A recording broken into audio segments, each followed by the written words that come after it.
Ave Maria, cheia de graça, o Senhor é convosco. Bendita sois vós entre as mulheres, e bendito é o fruto do vosso ventre, Jesus. Santa Maria, Mãe de Deus, rogai por nós, pecadores, agora e na hora de nossa morte. Amém. Começar esta homilia, quarto domingo do tempo comum, contando um fato que se deu essa semana. Por caridade, passaram um pequeno vídeo, um pequeno clipe da vida animal na Antártida. Portanto, esse continente misterioso, pouco habitado. E uma cena que me impressionou muito, pensei comigo mesmo, acho que eu vou contar na próxima homilia do domingo, que havia uma região da Antártida, uma colônia de pinguins, mas pinguins em quantidade, centenas de milhares e milhares e milhares. Se via toda uma planície repleta de pinguins enchendo toda aquela região.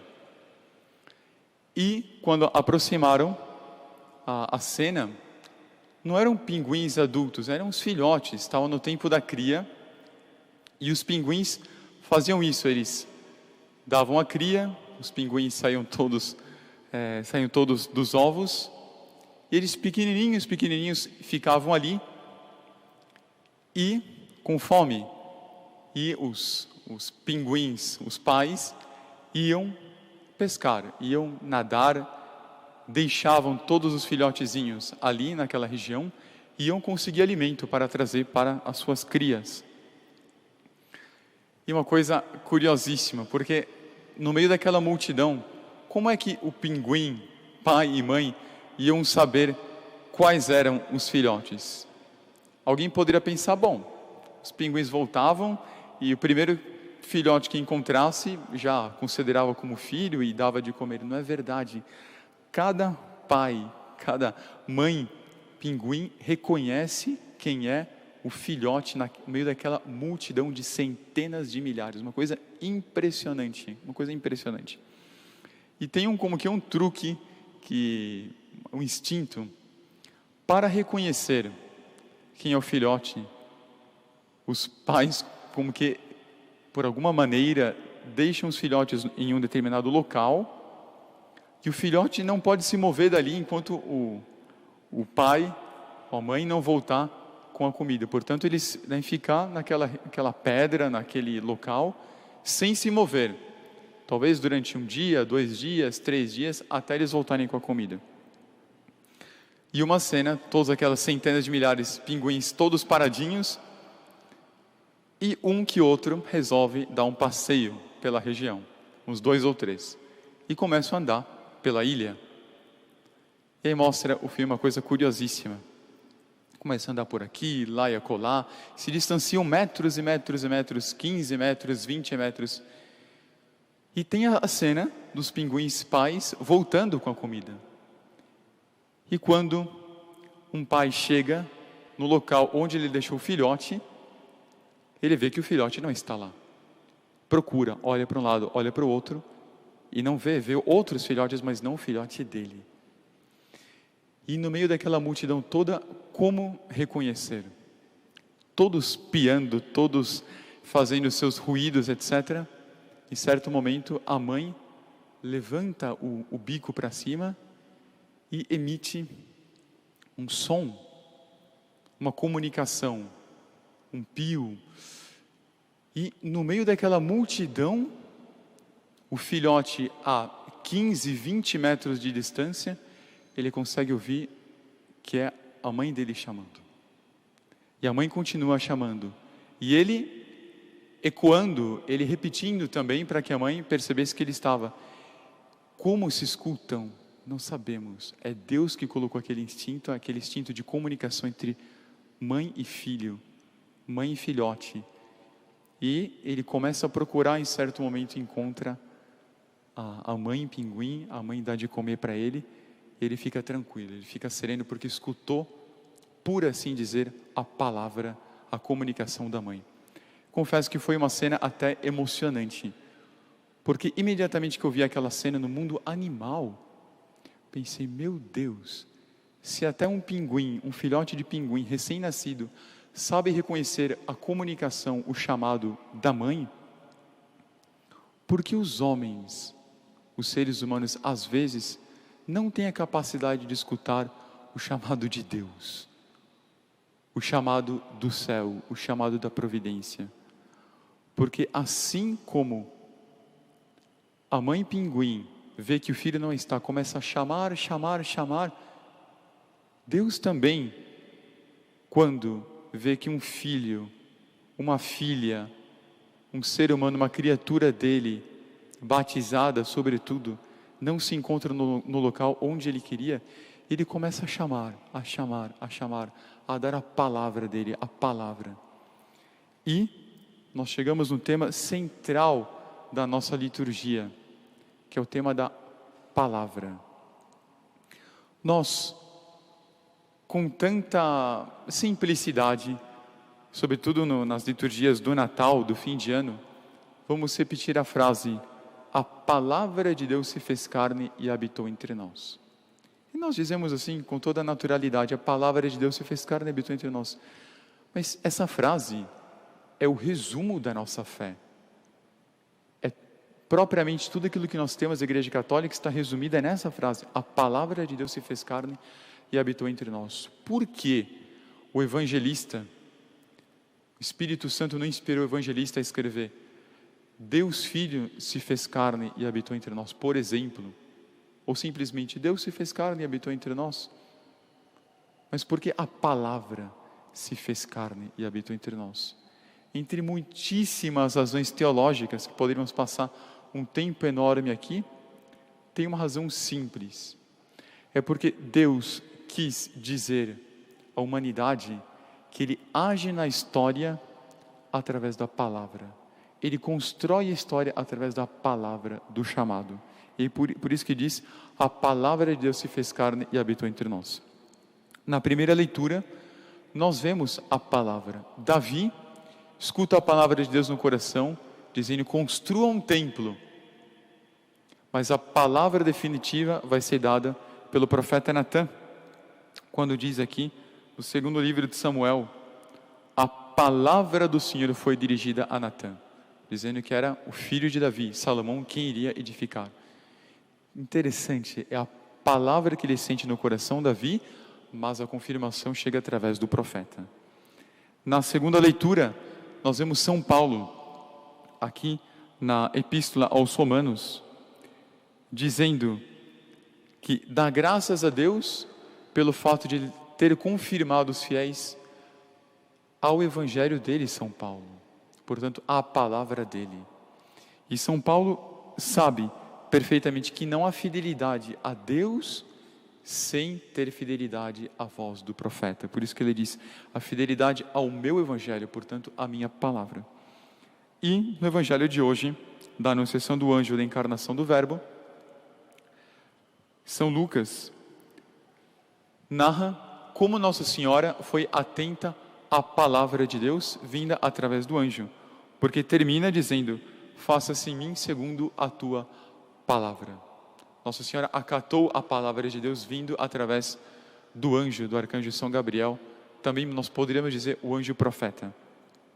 Mas alguém poderia pensar: mas padre, tá bem, isso se tem na Bíblia, de que escuta a palavra, tá bem, Davi tinha comunicação com Deus, o profeta Natã também, São Paulo, nem se diga. E Nossa Senhora então, está fora de qualquer comparação. Nossa Senhora escutava a palavra vinda do anjo ou não vinda do anjo. Nossa Senhora, ela deu à luz a palavra de Deus.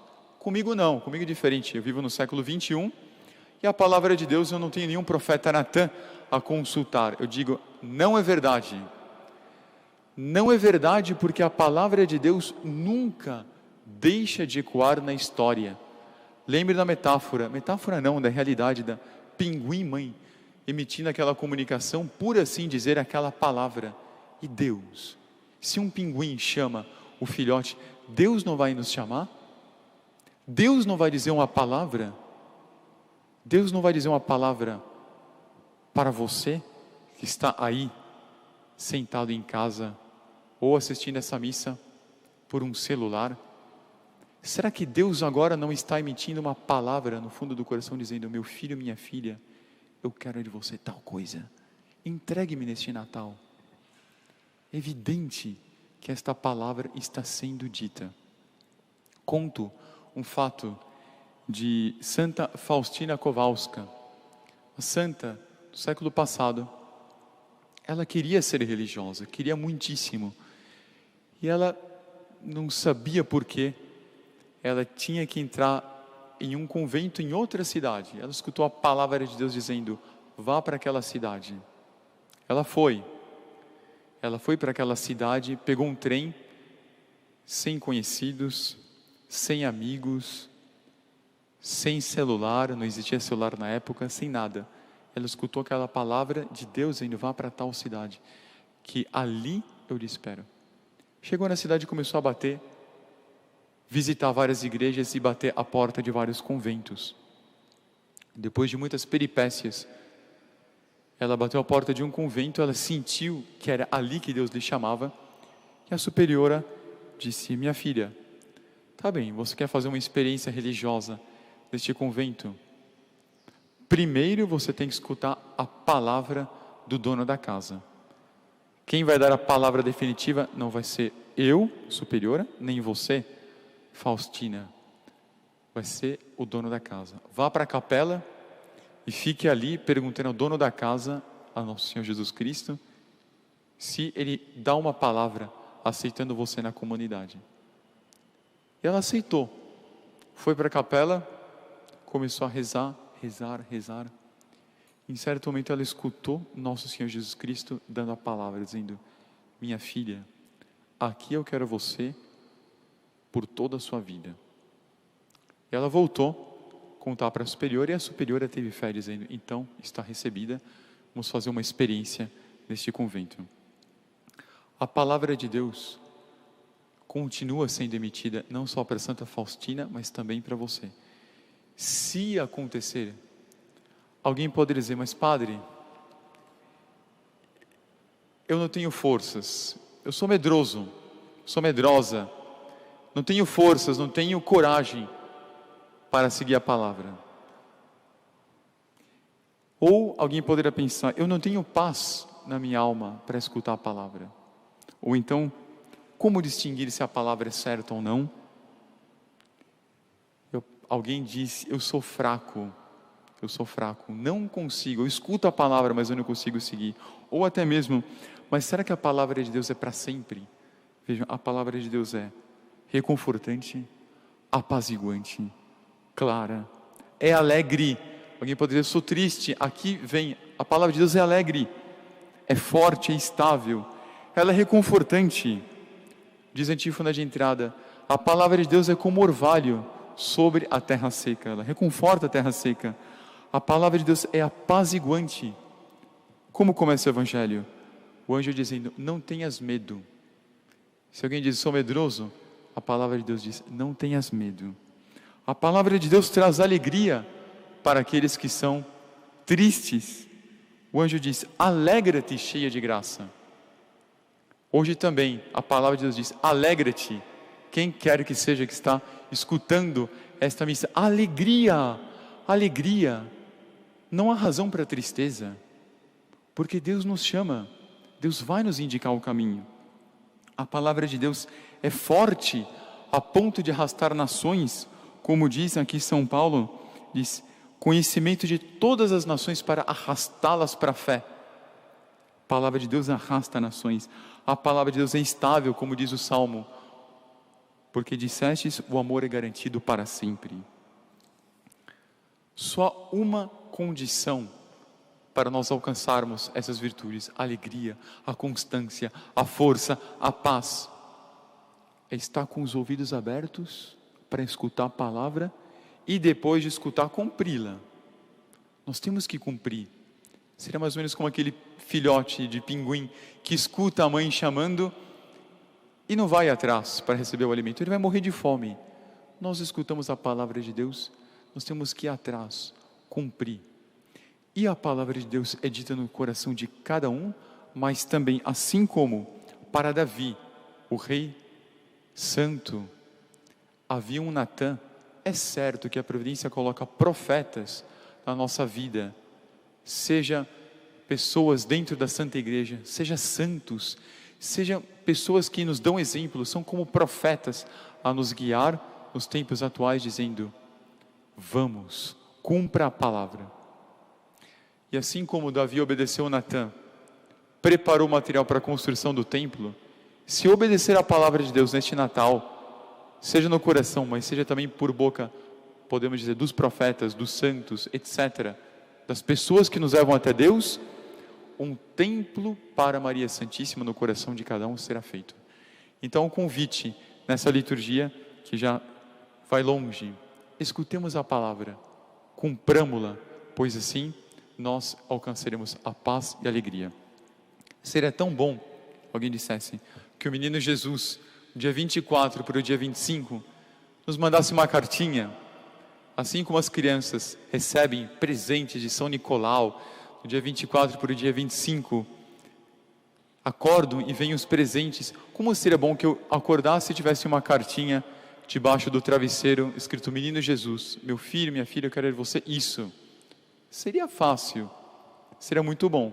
Essa cartinha vai vir, eu dou minha palavra, essa cartinha vai vir, basta uma condição: que eu esteja não só com os ouvidos abertos, mas com a alma aberta. Louvado seja nosso Senhor Jesus Cristo.